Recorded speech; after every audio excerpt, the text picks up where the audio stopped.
U.S., Canadian governments and their favorite media mouthpieces once again sounding the alarm, this time over a measles outbreak.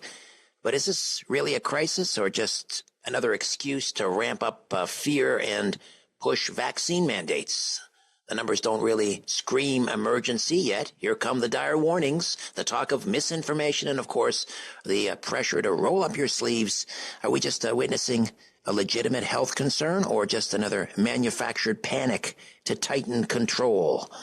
Pam Killeen is a health and wellness coach, co-author of the Great Bird Flu Hoax, and the host of Circadian Reboot with Pam Killeen podcast. Pam, welcome back. How are you? I'm great, frustrated by all of this fear-mongering, of course. This kind of fear-mongering is basically crying wolf to the masses, and it's very irresponsible. I'm sorry for everybody who dies from any kind of infectious disease, Richard. I'm not being heartless here. Infectious diseases are a factor in society, and sadly, some people are going to die. But it's really only about 7% of the population who will die from infectious diseases compared to, say, 80% of the population who will die from chronic disease, be it cancer, heart disease, or diabetes. So I don't know why they're pushing this campaign right now, Richard. I'm really hoping people are more aware of the transparency around this fear mongering. I don't know why they're doing it, but it's got to stop. And people are getting savvier and savvier. I think they're starting to realize that this is synthetic and that there's some kind of agenda behind it. I don't know if we'll ever find out what the real agenda is, but they've really got to let us take care of our own immune systems instead of injecting us with something that is potentially very toxic. Well, we've had measles outbreaks before. What makes this one different? Well, in the 1950s, it's been estimated that there were 3 or 4 million measles cases a year, 3 or 4 million in the 1950s before the vaccines came out. And of that 3 or 4 million, maybe within that, there's maybe 400,000 reported cases and very, very few deaths. So I don't know if the timing of this is in and around RFK wanting to do more research. I have a funny feeling that it could have something to do with it, that RFK is actually questioning the science behind vaccines because the science is really quite flawed. And so this could be being pushed because they're nervous about RFK exposing the really shoddy science in and around vaccines. So public health officials in the U.S. are blaming, again, disinformation for declining vaccine rates. But isn't it possible maybe the trust in institutions eroded due to how they handled COVID-19? Why don't they ever admit to that? Right. People should be questioning their authorities. When you look around, and as I mentioned earlier, 7% of the population is dying from infectious diseases. And look what's making the front page of our media right now. Why is it so disproportionate to where the real crisis is happening within the realm of chronic disease? Why are they pushing this so hard when you also factor in that the people who are dying from infectious diseases are the ones who are most vulnerable in the first place? So these are going to be the elderly or people who have multiple comorbidities. If you're healthy, the chances of you dying from an infectious disease are really, really small. Yeah, let me just give the data here. Measles infections in Canada have surged. Notice the language they use, surged to 227 confirmed cases since the start of this year, surpassing the total for all of 2024 in a trend one infectious disease specialist calls concerning. Isaac Bogach, clinician and researcher with the University Health Network, says the outbreak is particularly troubling due to its transmissibility and the global resurgence of the disease. Well, how do they track these cases, by the way? Well, that's a good question because there's been some question as to were these people vaccinated or unvaccinated, and they changed the definition of what it means to be vaccinated. So it's always, they're changing the goalpost here. So they claim that some of these people are unvaccinated, but unvaccinated could mean they have one vaccine instead of two. So there's a gray area happening here. And again, when you look at the mass numbers of what's happening, but still very, very small amount of people affected by any kind of infectious disease.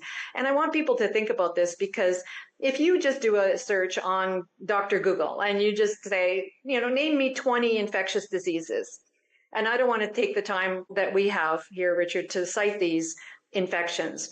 Does this mean that if you're vulnerable to any one of those infections, are you going to run out and search down a vaccine for every single one of those infections? And a lot of those infections are if you swab a piece of money, if you swab a doorknob, if you swab a handrail, these swabs are going to come back and show that there may be some of these infections on surfaces that you touch every single day.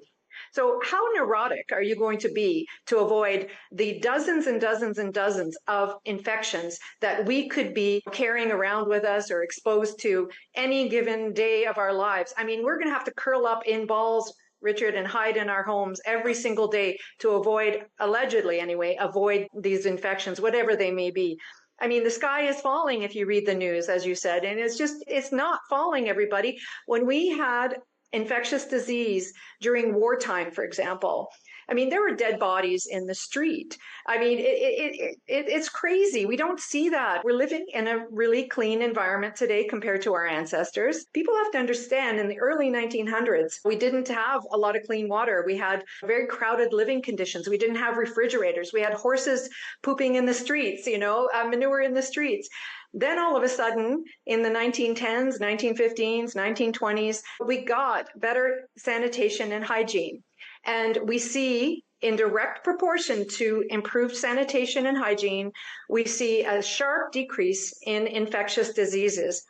And this wasn't due to vaccines. This was due to better sanitation and hygiene, but the vaccine industry took the credit.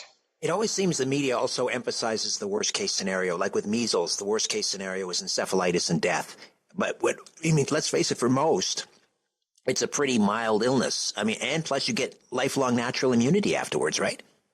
That's right. And guess what else is a side effect of the vaccine, encephalitis? So whether you get measles or you get the vaccine, you risk getting a side effect of the condition encephalitis. So, it's amazing how cryptic sometimes it can be when you take a vaccine and they say, oh, these things can go wrong. But it's the same as having had the illness. And if you do have the illness, you develop an immunity to it.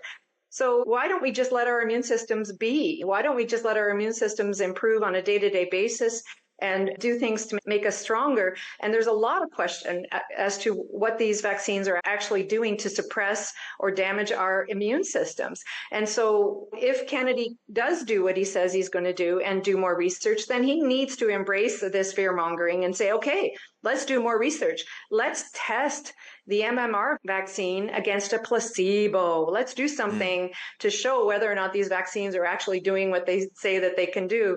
And of course, the research is really quite lacking, but the average person doesn't understand how lacking the research really is.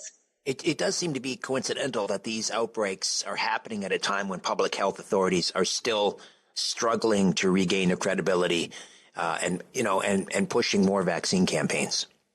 A doctor I spoke to, and she whispered this in my ear at a function here in London, Ontario, a few years ago, and I won't name her name, but she's a quite well-known medical doctor. She whispered in my ear and she told me that she thinks all this questioning that's going on around our public health officials and vaccines is actually leading to the end of vaccines, that she believes that they're really on a path to get rid of vaccines because let's face it, they really haven't worked. We can do a lot more for our health globally in terms of infectious disease, in terms of chronic disease. We can do a lot more globally for our own health if we spend more time outside in the sun, breathing fresh air, if we reduce our consumption of processed foods, if we exercise properly, if we get great quality sleep every single night. We can do a lot more for our health if we embrace a lot of these healthy habits. And unfortunately, our public health officials really don't teach us these things. Instead, they use a lot of fear-mongering tactics.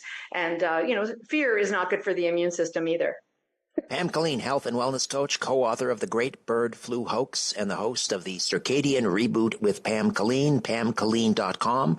Pam Killeen, Killeen, pamkilleen.com. Thank you, Pam. Always a pleasure. We'll talk next week. Thanks, Richard.